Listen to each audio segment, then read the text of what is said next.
So you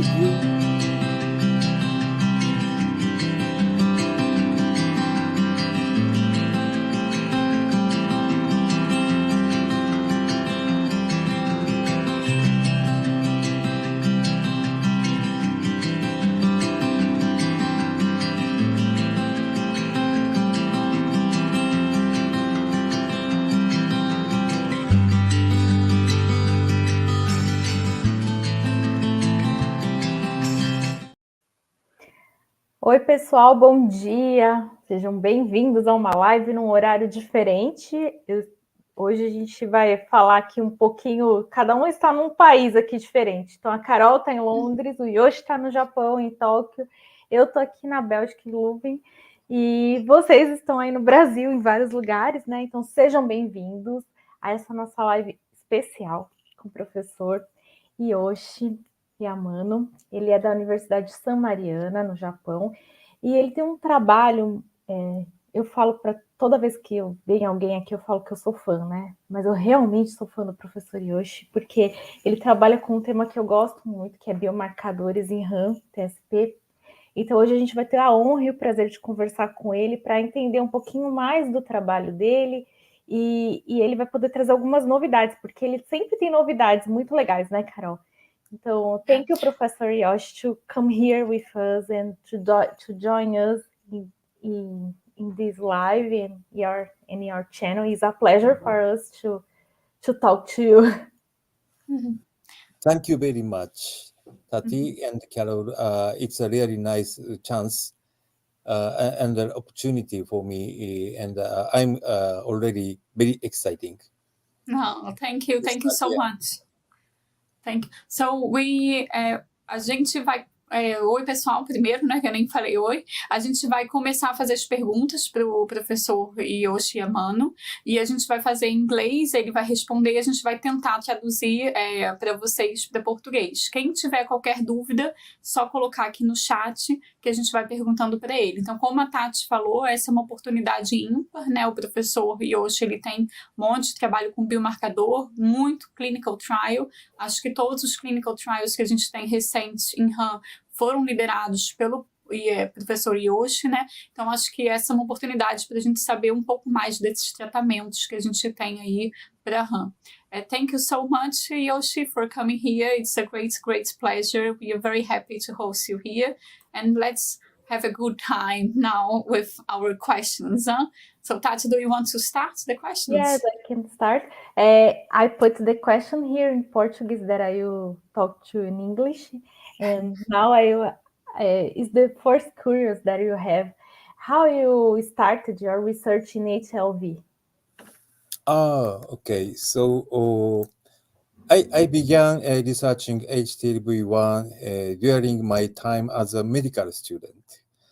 When I faithfully took charge of a care involving a patient with during a clinical pathological conference.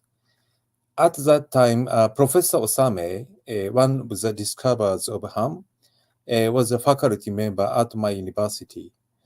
When I asked him about HAM, he provided me with a detailed explanation, which made me realize the significance of diseases caused by viruses.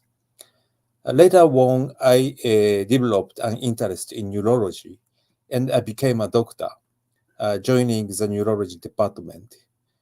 The first patient I took care of as a doctor was also suffering from HAM. Being a doctor allowed me to directly see how much patients suffer from their illness, which motivated me to start researching in hopes of finding a way to alleviate their suffering.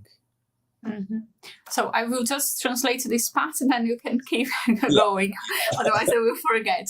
So ele falou que ele conheceu pela primeira vez o HTLV quando ele ainda era um aluno de medicina, e que na época que ele era aluno ele encontrou o professor Osame, que foi o professor que descobriu, né, a RAM, e ele deu uma descrição muito detalhada para ele de que era a RAM. E aí ele ficou interessado nesse vírus, né, e nessa doença, e depois que ele se formou, ele foi trabalhar com neurologia. E o primeiro paciente que ele teve, como já neurologista, foi um paciente que tinha RAM. E aí, então, ele ficou muito tocado, né, pelas dificuldades que essa doença causava. E essa pessoa pediu para ele, né, implorou para ele ajudar a ver quantas pessoas tinham RAM e também ajudar a achar formas para aliviar os sintomas dessa doença neurológica que impacta tanto a vida dessas pessoas que têm essa infecção. E aí, então, ele começou a estudar essa doença. Yes. Obrigado.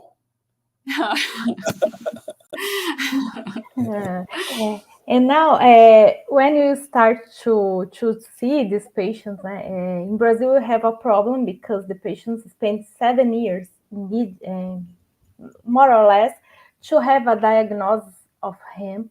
And how it works in Japan? Maybe you know that we have established a nationwide registry for HAM patients called HAMNet in Japan on 2012, and are conducting a cohort study with approximately 600 HAM patients. According to our data, at the start of our survey, it took an average of about 7 years, same with you, from the onset of symptoms to diagnosis. To address this, we created clinical guidelines for HAM in 2019 and announced them to neurologists nationwide. Mm-hmm. Additionally, we have launched a service within the HAM patient registry to measure biomarkers free of charge. As a result, recent data shows that the average time from symptom onset to diagnosis has shortened to about 1 year. Wow. So I will translate it. This is a very good experience from Japan, né? So, ele falou que quando eles começaram a fazer eles têm um registro no Japão, né, para as pessoas que têm RAM, e esse registro iniciou em cerca de 2012. E esse registro tem mais ou menos 600 pacientes com RAM.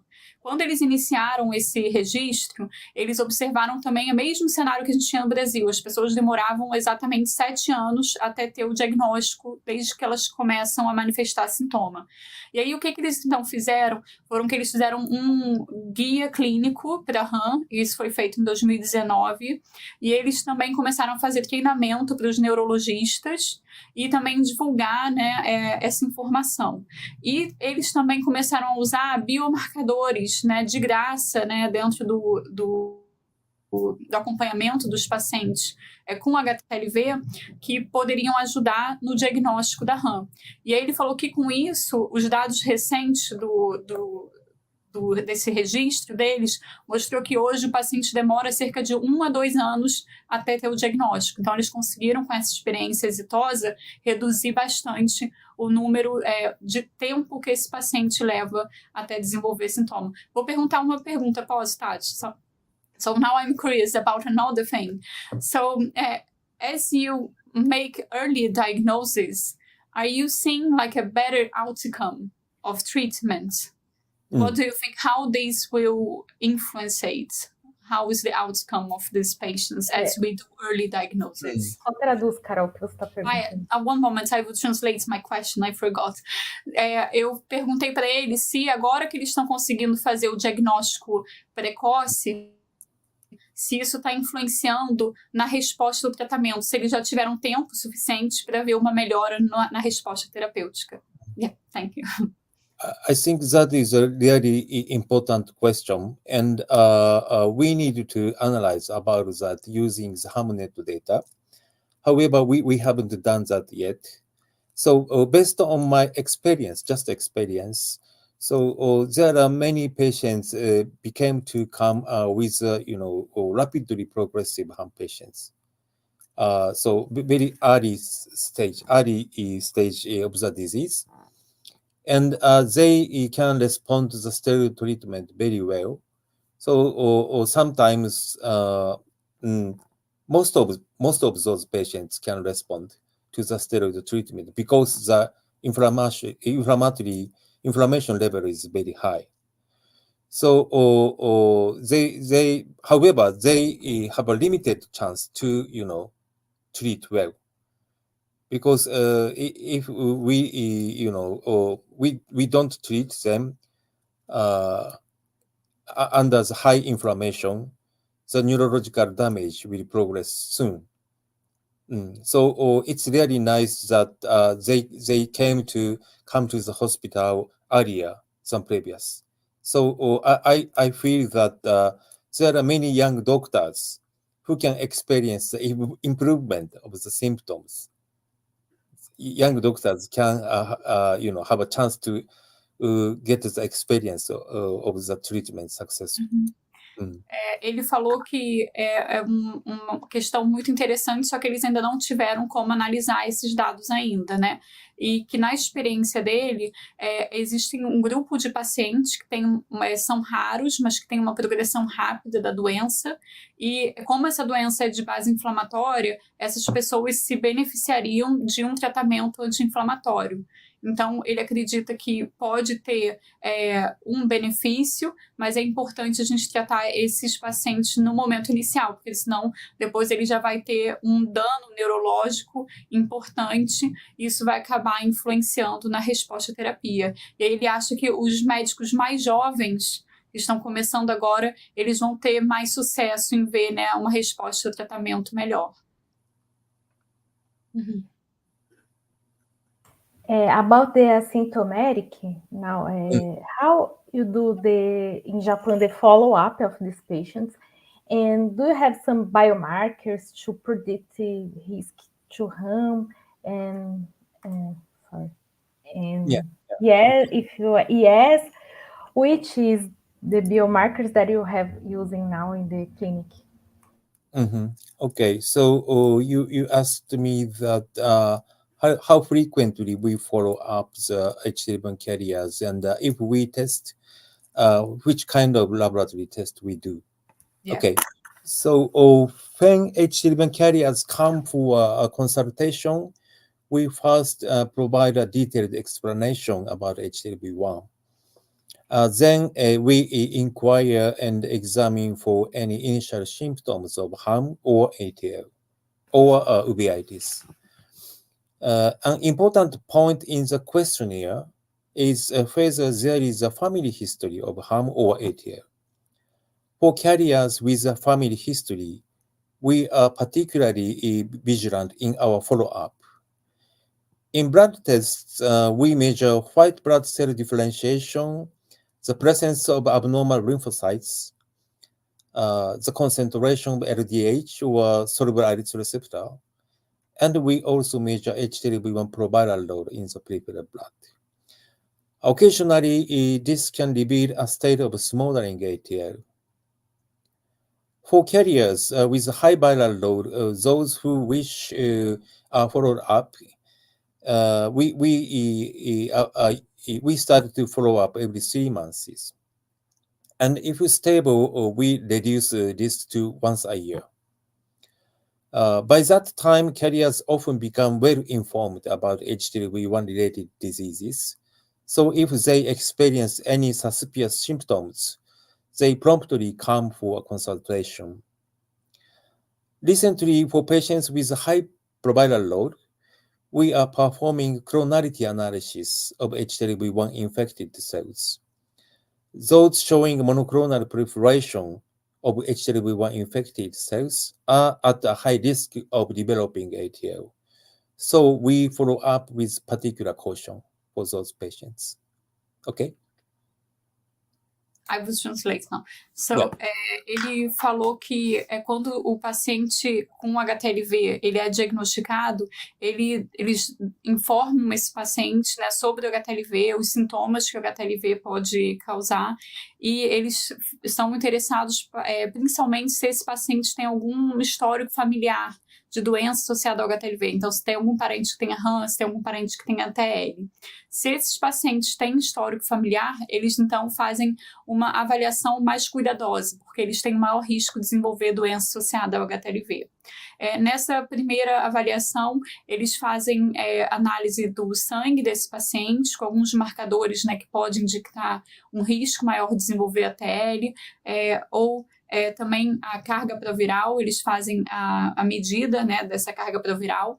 E aí, se esse paciente é assintomático e tem carga proviral mais baixa, eles fazem um acompanhamento anual do paciente. Se esse paciente tem um risco aumentado, seja por histórico familiar, seja por carga proviral mais alta ou alguma alteração no exame de sangue, eles fazem um acompanhamento mais frequente desses pacientes. E aí ele falou que nesse momento o paciente ele já é informado das manifestações clínicas do HTLV. Então, se o paciente identifica que ele tem alguma manifestação clínica que pode ser causada pelo HTLV, ele também vai procurar o atendimento mais cedo. E ele falou que no momento lá no Japão, eles também fazem para os pacientes com carga proviral mais alta a análise da clonalidade das células do paciente. Esse é um exame que é feito no sangue que pode identificar se tem alguma célula que está se multiplicando de forma exagerada, que seria, né, um indicativo que esse paciente está desenvolvendo a leucemia. Então, isso também é um exame que eles implementaram na rotina dele de tratamento, de acompanhamento, no caso, né? Thank you. Now I have one curious, and because I love biomarkers, and if you have the opportunity to choose one or three, let's three biomarkers, which you choose to follow up patients to see the development or the risk? For harm? Yes. So I think we are measuring the concentration of CXCL10 in the CSF, cerebrospinal fluid, for harm patients. We also measuring neopterin or antibody titers to HTLV1 or cell counts or protein, but CXCL10 is the best to reflect the disease activity. And this measurement is performed free of charge as part of our research, even when samples are sent from, many medical hospitals nationwide, if they are registered in the HAM patient registry. And we return the results to them. As we have reported, the concentration of CXCL10 in the CSF is highly correlated with the disease progression speed, i.e. Disease activity, and a high concentration of CXCL10 in the CSF indicates a high risk of symptom progression. We also try to confirm as much as possible whether the CSF CXCL10 concentration has improved to a lower level after starting steroid treatment. For patients whose symptoms and CXCL10 concentrations have improved with steroid treatment, and if they are stable, we make efforts to provide, rehabilitation treatment, environment, and explain measures to prevent the progression of walking disabilities as much as possible. The top three? Top three is, in the CSF, CXCL10 is the best. And the next is the neopterin in the CSF. To measure the disease activity. And but sometimes it's very difficult to, take the CSF Yeah.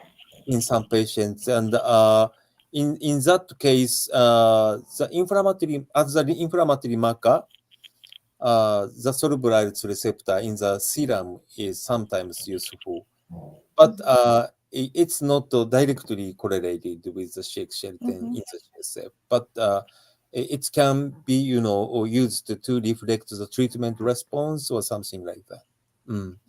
The Proviral role is more or less associated with the disease activity. Yeah, I agree. Yeah. Me too. I will translate.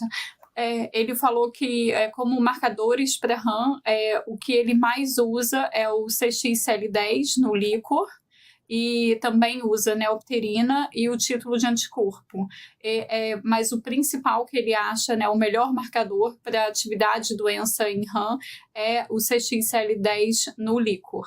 E ele mostrou que tem uma grande correlação entre esse marcador e a atividade da doença nos pacientes com RAM. E ele também já mostrou que o tratamento com anti-inflamatório, né, principalmente esteroides, gera uma redução do CXCL10 e que isso geralmente está acompanhado, né, está correlacionado com a clínica. E ele diz que se o paciente está estável, eles também tentam explicar para os pacientes todas as formas que ele pode ter para prevenir a progressão dessa doença debilitante. E ele falou que como o líquor, né, é um material de difícil acesso, porque você tem que fazer a punção lombar, você pode coletar o sangue e dosar alguns marcadores inflamatórios no sangue, mas eles não são tão bons marcadores para a doença neurológica como os marcadores no líquor. E em relação à atividade de doença, ele acha que a carga proviral ela é um bom marcador, mas não é tão bom contra os outros marcadores, né? Então, teria um papel um pouco mais limitado. Tati, I think that we have a question in the chat about biomarker. Maybe we should ask this. Yeah. Professor Antônio Carlos Valinotto is asking about, have you investigated annexing A1 levels in your cohort? My group has observed an association of this biomarker with HEM. Annexing A1. Can I write in chat? Yeah. Annexing? Yeah. Annexing A1? If you look in the comments that we can see in our so, there's like private chats and comments. There is one from Professor Antônio Carlos. Annexing? No, we haven't measured that yet. No. So, Antônio, acho que entendeu, ele ainda não mediu a anexina nos pacientes dele ainda. And now there is a question as well in the chat in Portuguese, so I will translate. It's from João Donizete saying, and what about when we have myelopathy? We have a lot of symptoms, but our serology test for HLV is negative. So the person has myelopathy, but the antibody test for HLV is negative. I would assume that they need to try to identify other causes of myelopathy, no? In Japan? Oh, in Brazil, they are in Brazil. So there is a patient who has signs of myelopathy, but they don't have antibodies for HLV. What's your suggestion for this patient? In the serum? The antibody test is very sensitive. So if it's negative for HTLV1, that means the patient is not infected with HTLV1, or that patient has a very, very low proviral load. Okay. Which is, undetectable probably. But so usually antibody test is more sensitive than the proviral load, as you know. So maybe, that patient is not infected. O que ele falou, João, é que o teste para anticorpo para HTLV ele é muito sensível. Então, se esse teste ele é negativo, geralmente é porque o paciente realmente não é infectado pelo HTLV. Então, ele tem que procurar outras causas que causam a mielopatia, né? Porque não é só o HTLV que causa sintomas, são outras doenças que podem causar os mesmos sintomas. Ele falou que se o teste fosse carga proviral, a carga proviral ela é um pouco menos sensível que o anticorpo, mas que o teste para o anticorpo é muito sensível. Então, realmente, se esse teste é negativo, ele deve procurar outra causa para os sintomas, porque provavelmente esse indivíduo não tem infecção pelo HTLV. Queria pedir desculpa. I'm sorry, because I moved this last week and have someone here to put something in the apartment. I don't know. Sorry. Sim, eu mudei semana passada para cá, e aí tem alguém aqui querendo instalar alguma coisa e desculpa aqui a movimentação atrás de mim. Sorry. Next question. Now you talk about the treatment. So You have the best clinical trials around the world, so the patients have a lot of curious about this. So now I was like, you tested many types of drugs and you have many results about it. So you can comment some. I think the most important that you think, in your opinion, of these tests that you performed in the last years. So, yeah, as you pointed out, the steroid treatment alone is usually insufficient for most of HAM patients. Therefore, there is a dire need for new therapeutic methods. Also, we conducted clinical trials, a lot of clinical trials. The reality is that no medication has yet surpassed the effect of steroids. So I think among the drugs, I think mogamulizumab was, most, a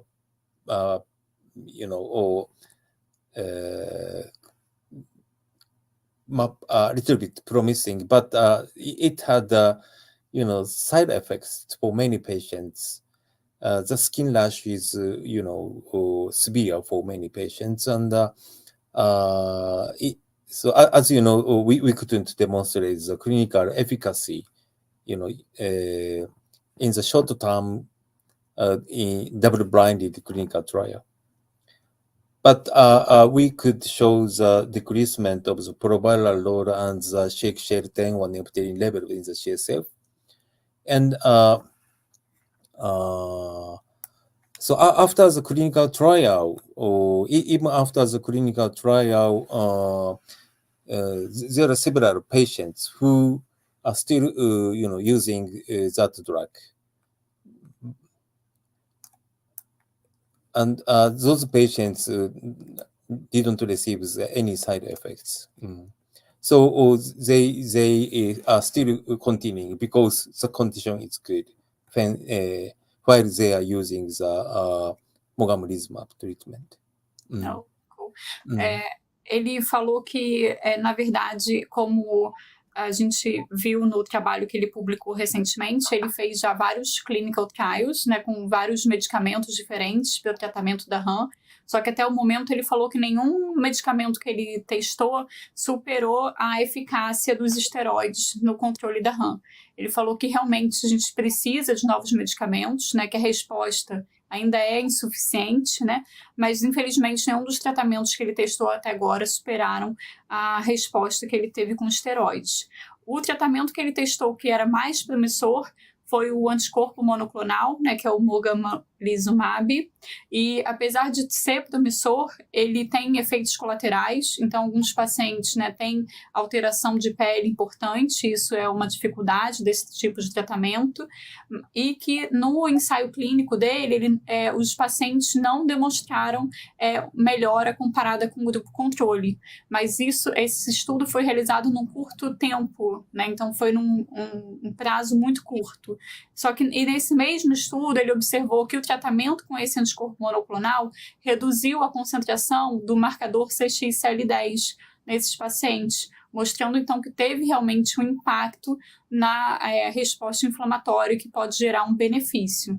O que ele falou agora é que alguns pacientes desse estudo, eles permanecem fazendo esse tratamento com anticorpo monoclonal, porque são os pacientes que não tiveram nenhum efeito colateral, então eles continuaram nesse tratamento. Então pode ser que daqui a pouco a gente tenha resultado de um tratamento mais a longo prazo para ver se teve alguma melhora, né?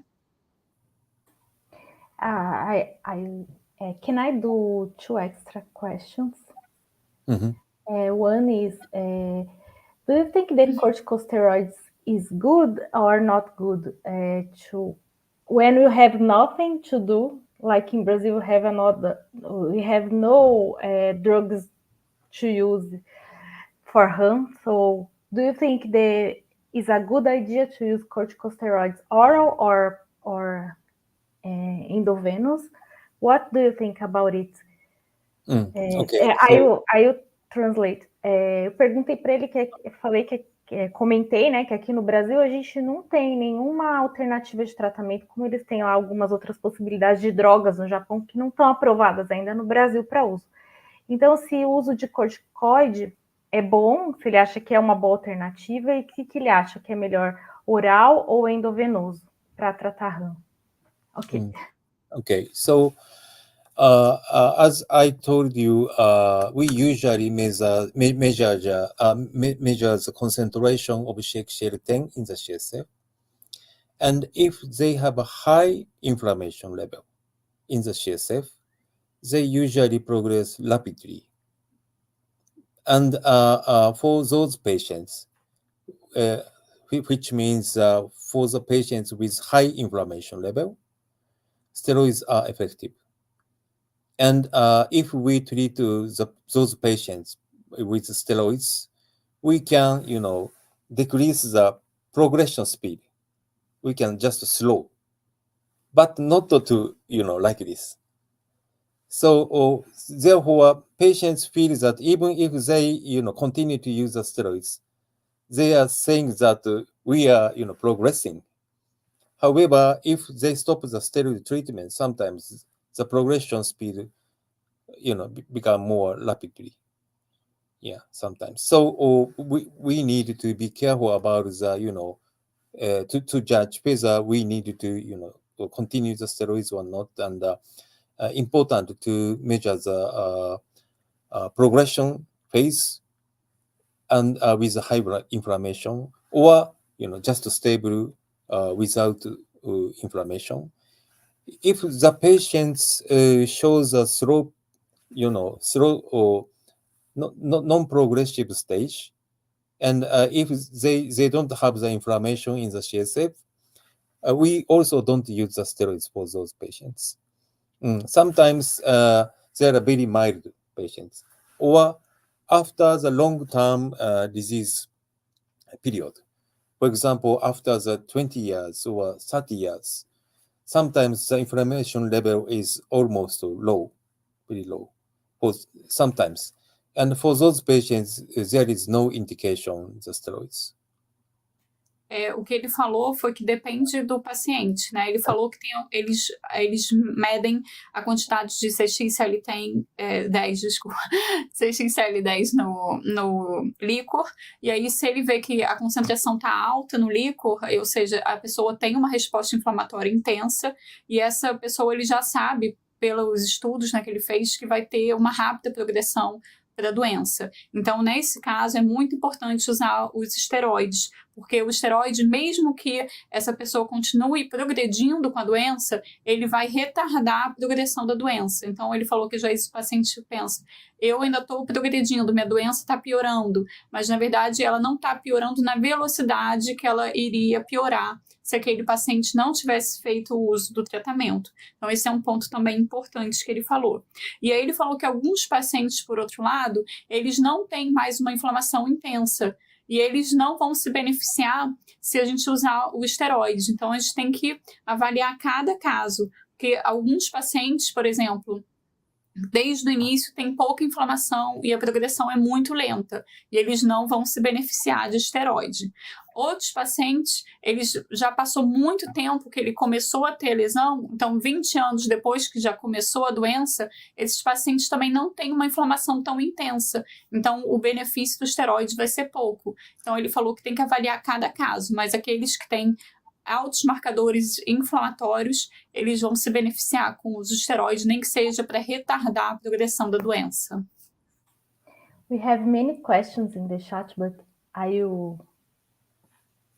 have one question, and I will do first, because I will come back a little bit.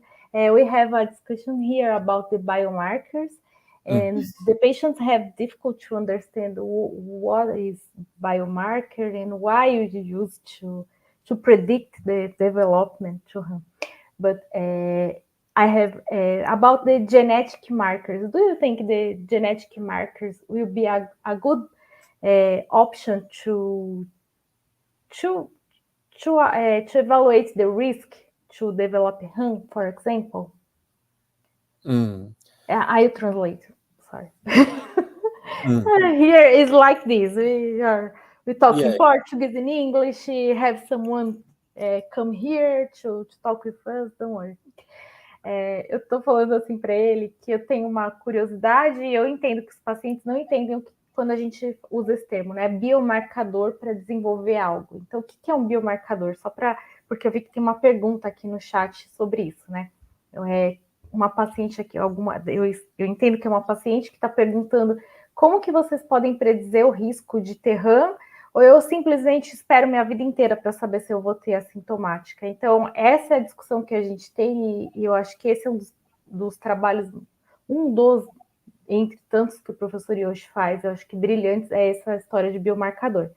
Então, eu perguntei para ele que ele já falou alguns biomarcadores que a gente usa na clínica, que a gente mensura no líquor, ou então no sangue, e agora eu perguntei sobre marcadores genéticos. Se ele acha que marcadores genéticos para RAM, eles vão ser realmente úteis na prática clínica, por isso que eu perguntei.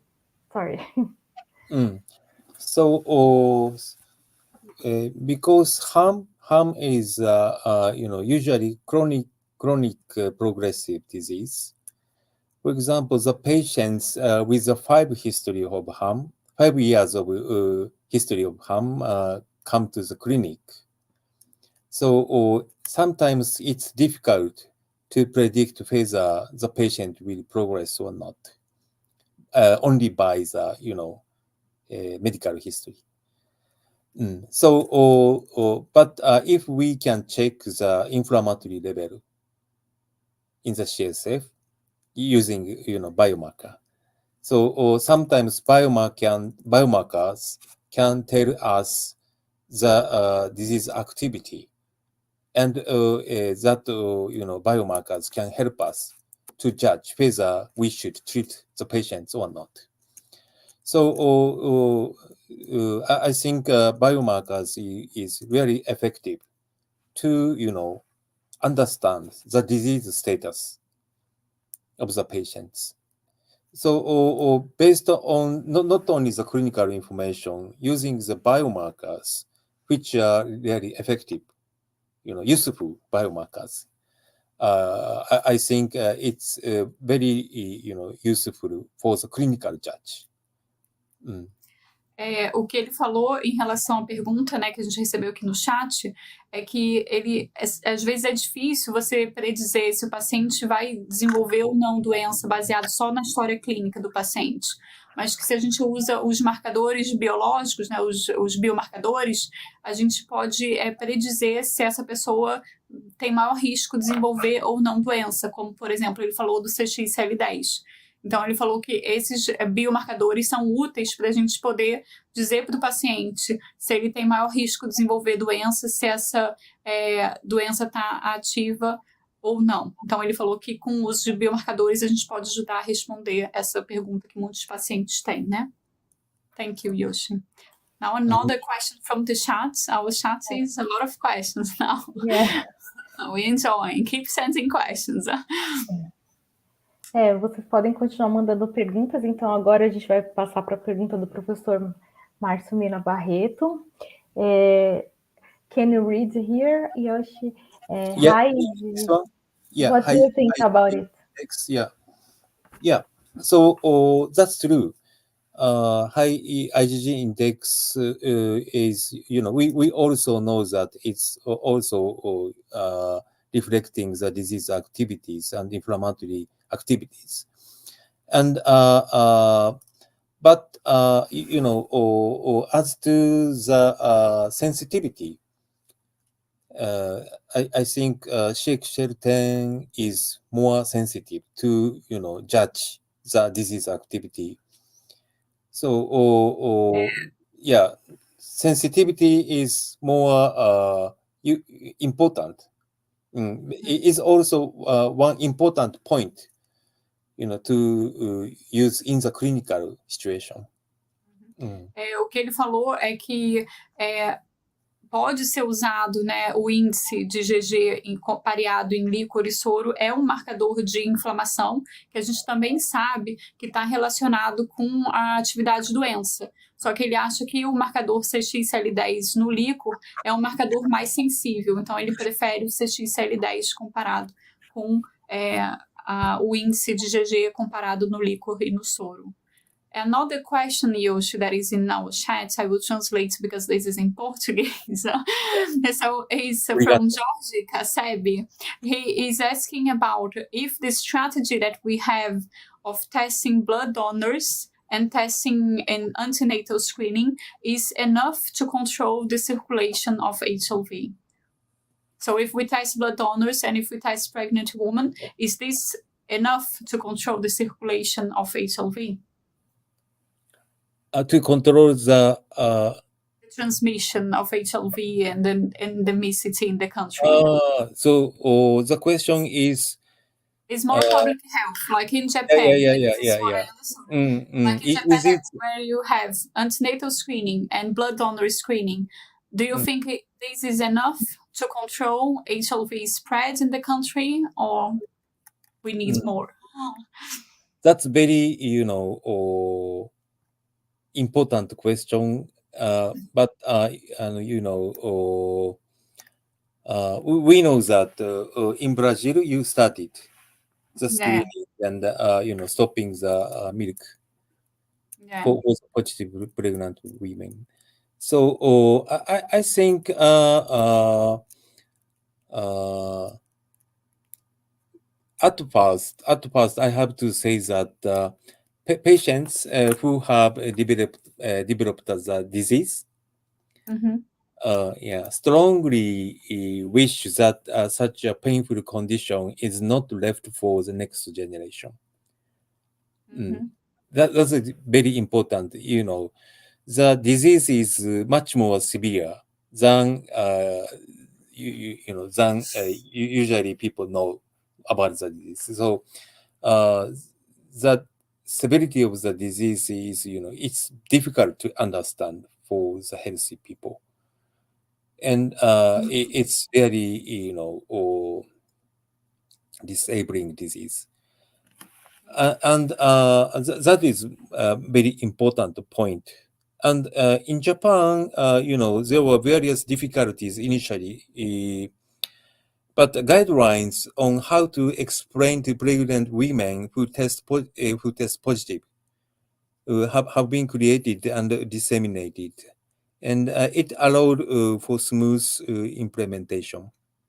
And in Nagasaki Prefecture, they started from I remember that 1987, and the positivity rate among pregnant women has dramatically decreased. Okay, so but we also know that it's not so easy to become zero. Because, for example, HTLV1, as you know, HTLV1 can transmit by the sexual transmission. So, for example, for pregnant women in Japan, if we test the pregnant women at the initial pregnancy, they were negative. But some people become positive for the second or third pregnancy. So, which means that there are still, sexual transmission. And so, but it takes like 30 years or 40 years to get the effect. Yeah, it's a generation. One generation. You need the one generation. But Nagasaki Prefecture, they started 1987, and the positive rate in the pregnant women decreased like 10 times. Yeah. o que ele falou é que essa é uma pergunta muito importante, né? E que a gente sabe que quando tem a transmissão, por exemplo, por doação de sangue, a transmissão na infância, ela está associada com maior risco de desenvolver doença. Essas doenças são muito debilitantes, né? São muito agressivas. Então, esse é um ponto importante que a gente tem que pensar quando a gente está focando na prevenção da transmissão do sangue e da transmissão vertical.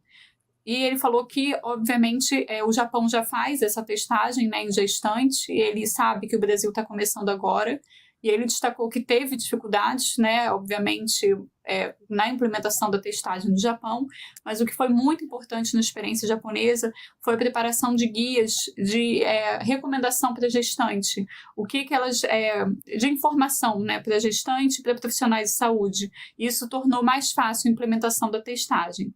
Ele falou que em Nagasaki, uma região do Japão, eles começaram a testar gestante em 1987. Então, nessa região, o que a gente observa, né, cerca de 30 anos depois, é uma redução de mais de 10 vezes na prevalência do HTLV em gestante. Então, ele falou que essa realmente é uma medida muito importante para reduzir a circulação do HTLV, e que, no entanto, existem outras formas de transmissão que a gente tem que ficar atento, né? Que seria, por exemplo, a transmissão sexual. E aí ele deu o exemplo, né? Existem mulheres que são negativas quando fazem a testagem de gestante na primeira gestação, e aí numa outra gestação elas são positivas. Isso demonstra que houve transmissão sexual do HTLV. Então ele falou que essas medidas de testagem de doador de sangue gestante são medidas muito importantes, mas que existem também outras formas de transmissão.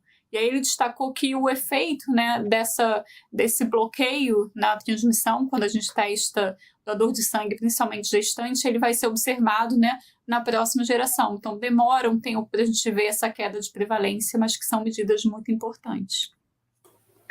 The next question is about the neuroimaging. You can show here. I'll translate to Portuguese. O Juan perguntou aqui para o professor Yoshi, para monitorar, né, por imagem pacientes com RAM, o que é melhor, tomografia ou ressonância magnética? E quantas vezes eles devem solicitar, né, o médico deve solicitar esse exame para o paciente? So I think MRI is better to evaluate. MRI is better to evaluate, and because sometimes usually even in MRI the neuroimaging is normal. It looks normal for HAM patients, especially for the patients with slowly progressive patients and initial phase. So after the progressed phase, like 20 or 30 years of the history of HAM, the thoracic cord shows atrophy. Yeah, but in the acute phase,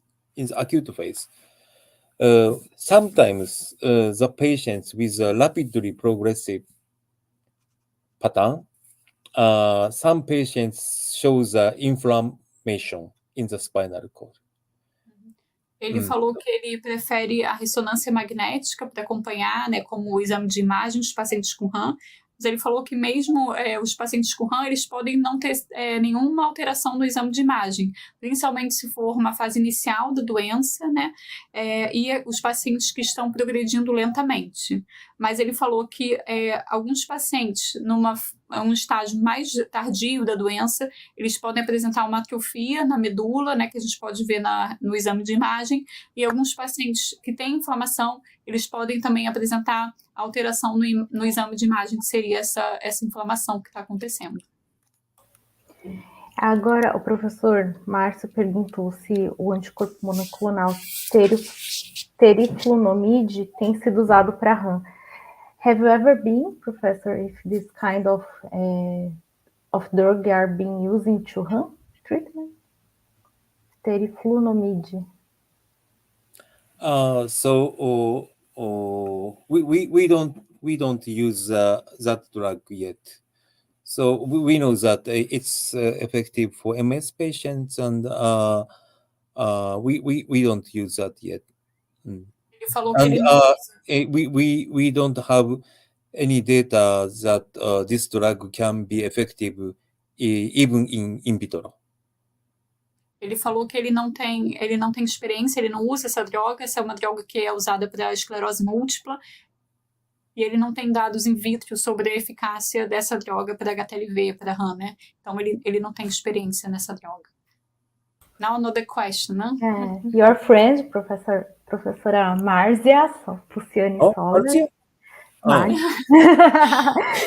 She's here to join She's us. watching us. She say hello in the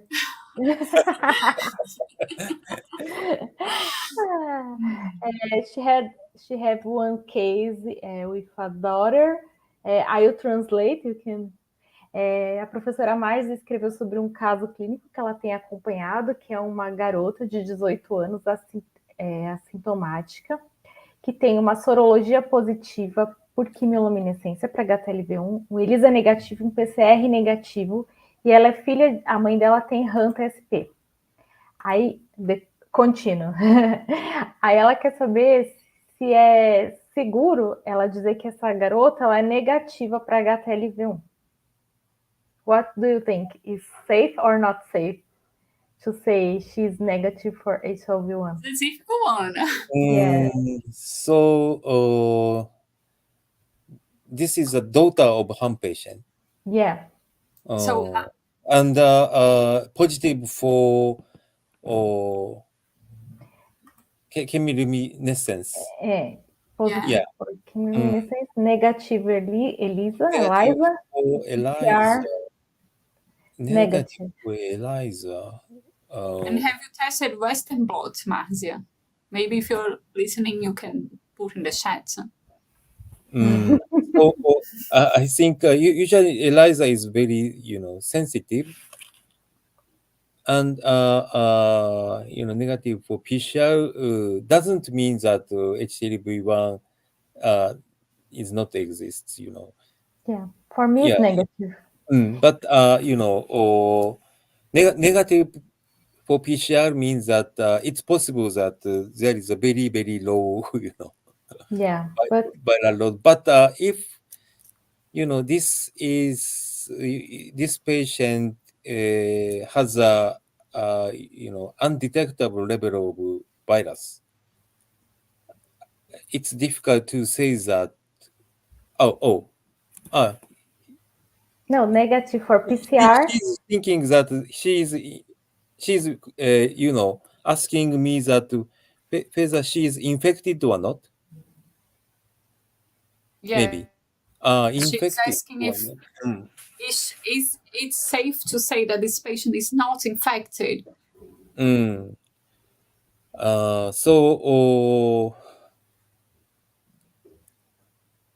We sometimes saying that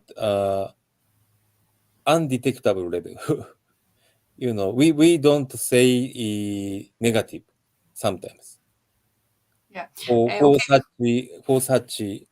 But I have one comment. Here in Brazil, have a problem with chemiluminescence cutoff.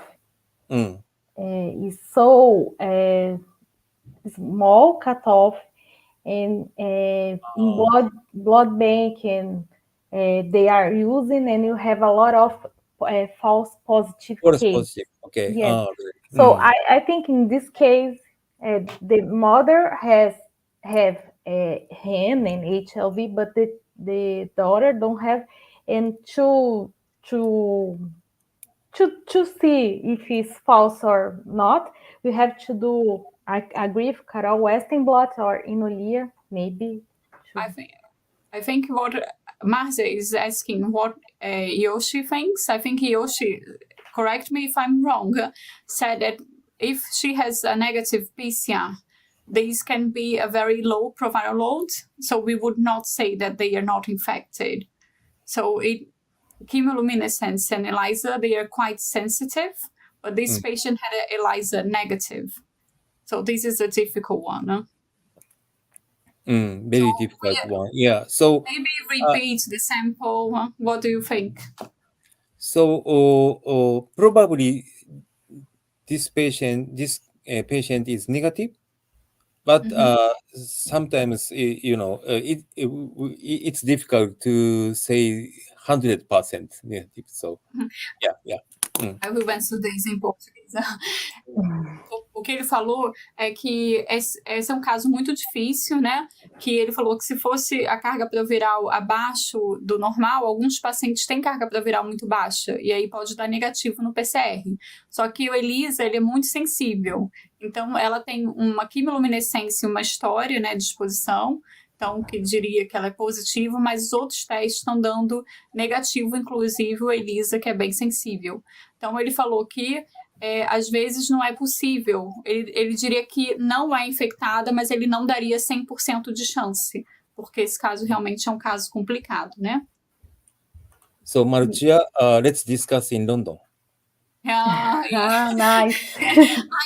Great idea. I like it too. Então, ele está falando para a Marcia para a gente discutir em Londres na conferência. Yeah, definitely. We have another question about the biomarkers. Which biomarkers are available in Brazil? Available in Brazil? Yoshi cannot know. Yeah, we can answer. I think that Carol you can answer. Então, o professor Marcos perguntou quais são os biomarcadores que estão disponíveis para RAM no Brasil. Então, depende do laboratório. No SUS, nenhum biomarcador está disponível para RAM, para acompanhamento de RAM, nem de ATL. Então, o que a gente faz aqui no Brasil, né? Depende do laboratório de pesquisa para fazer biomarcadores. Então, tem até uma outra pergunta aqui da Ana, perguntando que médico que ela deve procurar para fazer, né, esse tipo de testagem. Então, também depende. Então, o serviço de saúde que te atende, às vezes, é um serviço ligado a um laboratório de pesquisa que acaba fornecendo esse tipo de biomarcador. Então, por exemplo, em São Paulo, no Emílio Ribas, a gente oferece alguns biomarcadores, como carga proviral, alguns marcadores imunológicos. Eu sei que a professora Márcia também, na clínica dela, oferece alguns, mas aí depende muito do lugar onde você vai ser atendido e do laboratório de suporte que você tem, professor. Então, eu acho que se a pergunta foi a nível SUS, é nenhum, por enquanto. Tati was explaining, Yoshi, that we don't have any biomarker available in the public health system, but we have some groups that will provide quantification of biomarkers such as proviral loads or even CXL10 or other markers, but this is more for research purpose. So the doctors need to be associated with a research group to be able to provide these for the patients. So this is not included in the health system for people with HEN. This is another thing that we need to ask. Oh, God. So, Tati, I have one question that I really want to make. Yeah. So my question, maybe you can ask this question and then I will ask my question because it's not about biomarker, the question that I want to ask. Okay. Just last one. Felipe asked if proviral load could be considered a risk factor to develop. I think maybe the cutoff. Which cutoff? Yes. What is the cutoff that you use for proviral loads that you consider a high risk of developing HEM? Is there like a threshold of proviral loads? Like in the UK, we say above 1% is higher risk of developing inflammatory disease. Above 4% is higher risk of developing ATL. But this is using our assay, yeah? This is an issue as well. So, it's not perfect to, use the proviral load for identifying the risk for HAM because some HAM patients with a proviral load of less than 1. However, as you said, we also thinking that more than 1% of the proviral load, we are thinking that this carrier may have a higher risk to develop HAM.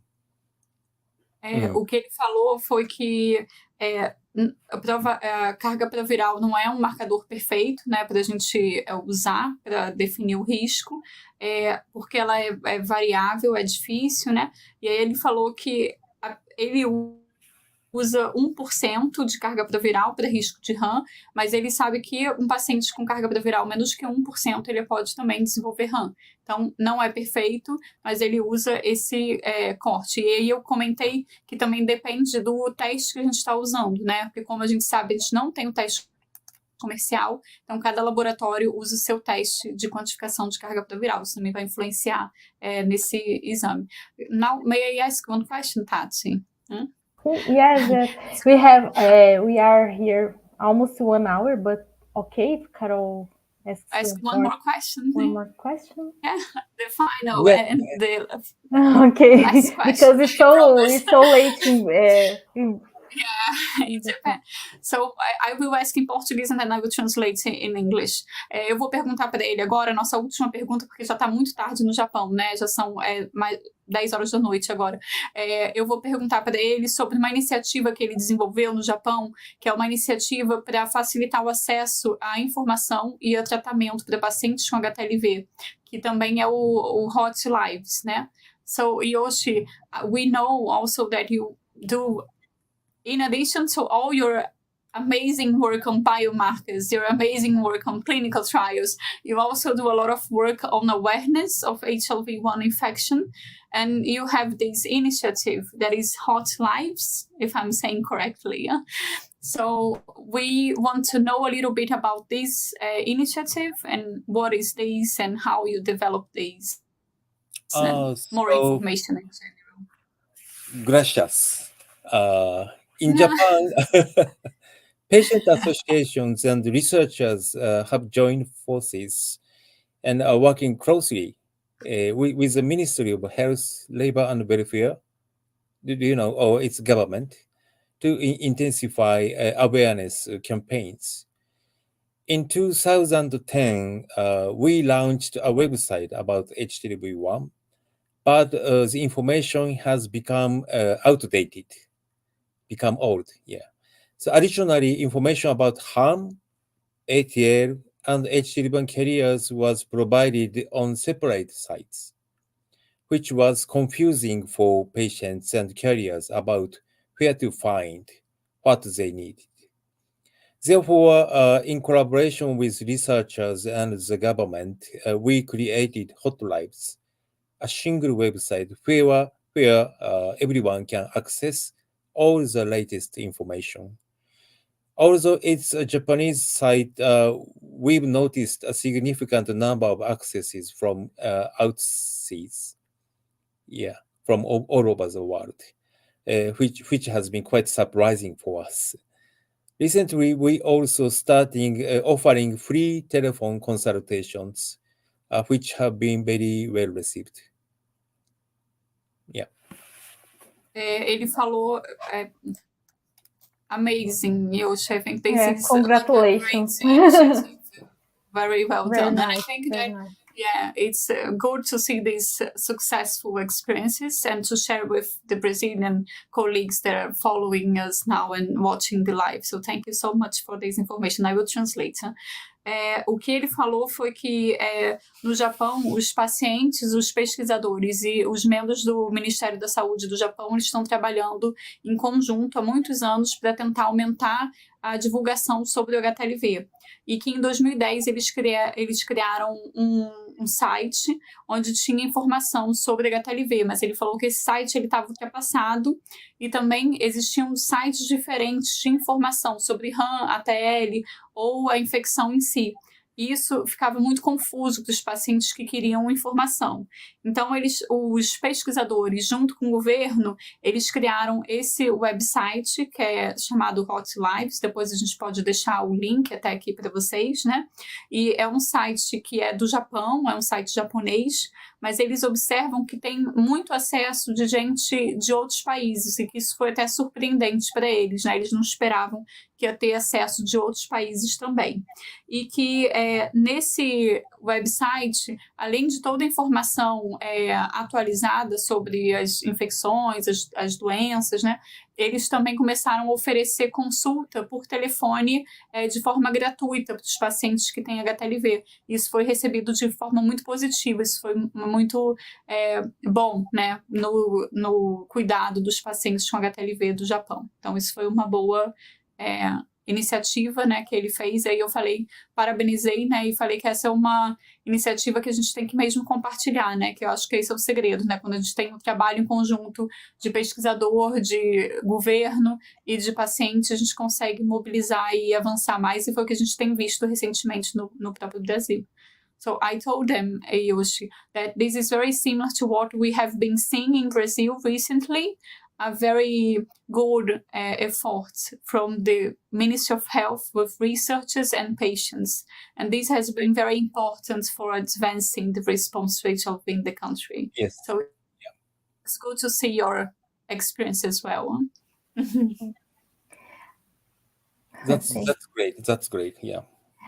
I would like to stay here 1 more hour, but Maybe 2 more hours. But I think you can plan a dinner in London to talk more. Yes. To spend more time because I have many questions.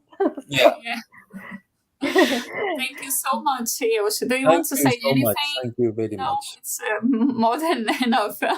Thank you so much for joining us. It was really, really great to chat with you today. It was a great honor, a pleasure. Yeah. Thank you for accepting the invitation and for being here today until 10 o'clock in the night with us. Thank you so much. Obrigado. Eu falei para ele que a gente gostaria de ficar aqui mais 1, 2, 3 horas conversando e perguntando, porque são muitas perguntas que nós mesmos temos aqui, e eu sei que vocês também devem ter, mas que a gente vai se encontrar em Londres em junho, né, no Congresso de HTLV, e a gente vai marcar um jantar para fazer tantas perguntas por horas, aí que é mais legal. Vai comer, coitado. Porque aí a gente come e conversa. We can eat and talk, and it's better. We'll dinner in London, and then we can eat and chat at the same time. Yeah, yes. It's better. I think it's better. Yeah. Thank you so much.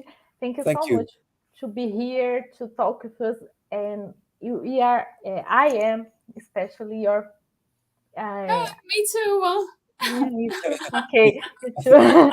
I admire your work, and for me, it's a great example to be a good researcher person, because we have the opportunity to meet you in Japan and in Peru, and you are a very nice person, and thank you for all that you contribute to HLV and for your career too.